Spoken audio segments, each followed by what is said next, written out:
Hi guys, welcome back. We're now starting with classification of goods, and the first type of good that we're going to be talking about are free goods. And a past paper question often comes on this topic. Now, you need to understand that whenever we are studying goods in economics, that they are basically studied in the context of, or basically in terms of scarcity and whether there's an opportunity cost involved in production or not, right? So we sort of see that whether these goods requires a use of scarce resources and scarce factors of production or not, and whether is there any opportunity cost involved in their production. So because if you're producing something, let's say if I produce this chair, then it requires factors of production, and if I produce a chair, it means I am not going to produce something else, right? So there's an opportunity called cost involved in production. So we see that whenever we're going to be distinguishing goods, we're going to be looking at whether they require the use of scarce resources and whether there's an opportunity cost in production or not. And as a result of that, based on this basis, we're actually able to classify the goods into two broad categories, such as free goods and economic goods. Free goods versus economic goods. Now, free goods, guys, are those goods that are not scarce, neither they have an opportunity cost. Now, especially, so when we're saying they don't have an opportunity cost, there's no opportunity cost in production and as well as consumption. I'll explain this in a while. As far as economic goods are those goods that are scarce and it has an opportunity cost, right? We're going to be looking at economic goods in the next video, not in this video. Now let's come to free goods. So in the exam, the definition that you need to end up writing is that free goods are those goods that are not scarce, number one, and this is the main thing that you need to write, especially in relation to demand. That is, whatever demand free goods has, they are abundant. There's abundant supply of them, right? And because there's abundant supply of them, and they are free goods, meaning that there's zero price charged for them. So there's always abundant supply against demand. So there's never a shortage, right? And because there's never a shortage, because obviously it's not produced, so it's neither, no factors of production are required to produce it, so the good itself is not scarce, so no price could be charged, because price reflects relative scarcity of the good as well. Remember that the price reflects the value of the good and the relative scarcity of the good, right? And free good is not scarce, hence no price, right? So in relation to demand, meaning that supply always exceeds demand for it at zero price. So no price needs to be charged in the first place for its consumption, as everyone can consume it as much as they wish without reducing the availability of others, right? For example, air and sunlight is the best textbook example that you could give for free goods, right? Now, looking at the key features, we have a few features. The top 5 features, and the first one, the topping the list, is that there's no scarcity. Non-scarcity, or they are not scarce, could even work in the exam as well, which means that free goods exist in abundance. That is a keyword. They exist in abundance. They are not. There is enough free goods for everyone. That is the first feature. Second feature is zero opportunity cost, and there is zero opportunity cost both in production and in consumption. When it comes to zero opportunity cost in production, we mean that no resources are needed to be sacrificed in order to obtain them. I mean, in order to produce them, right? Meaning that, the factors of production, since no factors of production are required to produce them, there's no opportunity cost involved. Because if factors of production were required to produce them, then those factors of production could not be allocated to something else, which means that something else would be sacrificed then. Some other production would be sacrificed, but that's not the case here, right?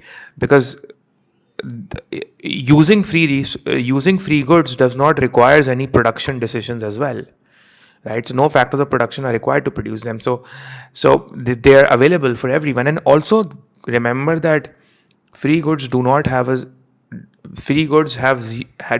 opportunity cost in consumption as well, because they are available at zero price, or simply they are available for free to consumers. Anyone can consume them without paying for it. Meaning, because if I had paid for it, it means that if I am paying for something, then then it means that some resource is required to consume it. The price is the resource required to consume it, and it means that amount could be paid for consuming something else, right? So if I had bought something by paying a price for it, so it involves an opportunity cost in consumption, meaning that now that price cannot be paid to something else to consume it, because I've paid a price to consume it. So something else cannot be bought now from that same money. So that means that we are saying that there's no opportunity cost in consumption as well. Technically, what we're saying is that no resources are needed to be sacrificed to either produce them or consume them, right? So that is another important characteristic that we need to know when we're talking about free goods. Also, there's no concept of price mechanism. Usually economic goods have, the economic goods that you'll study in the next video, these goods need to be produced and sold at a price, right? And since over here, when we say that there's no price mechanism, or simply there's no price being charged, or there's no price for these goods, there's no mechanism of charging a price, because the mechanism of charging a price would exist when factors of production are required to produce something, right? So since for these goods, supply always exceeds demand, even at zero price, right?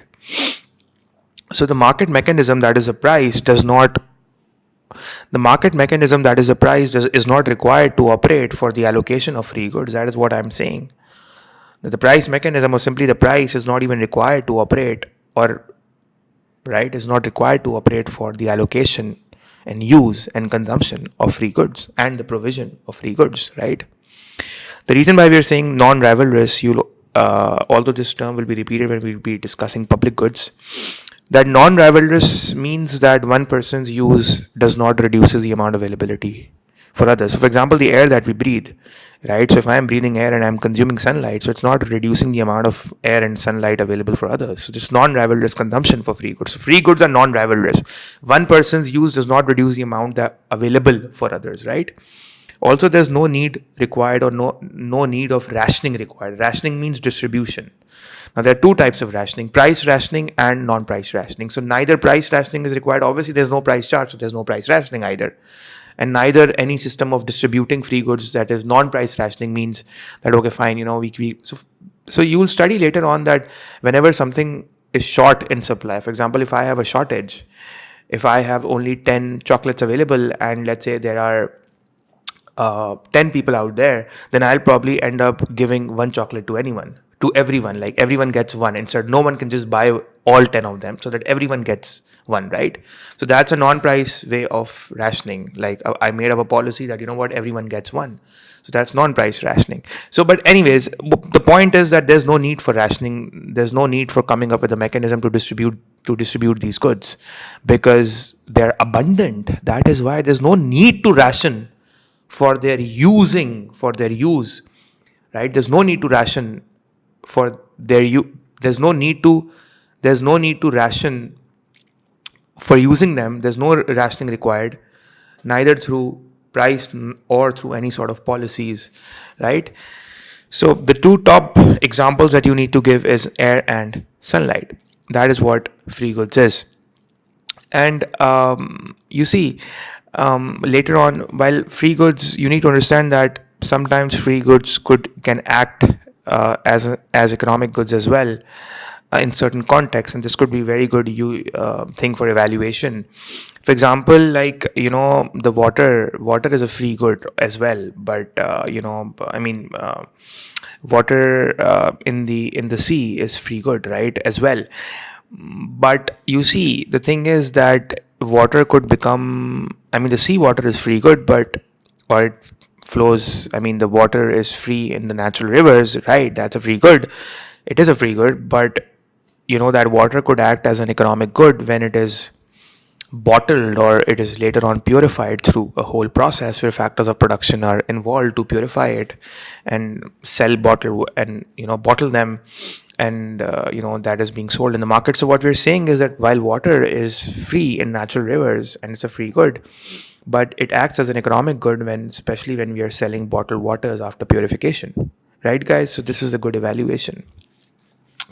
So that is what free goods is. In the next video, we'll be discussing about economic goods. I hope you enjoyed this video. Like and subscribe to my channel. I'll see you all in the next video. Until then, take care.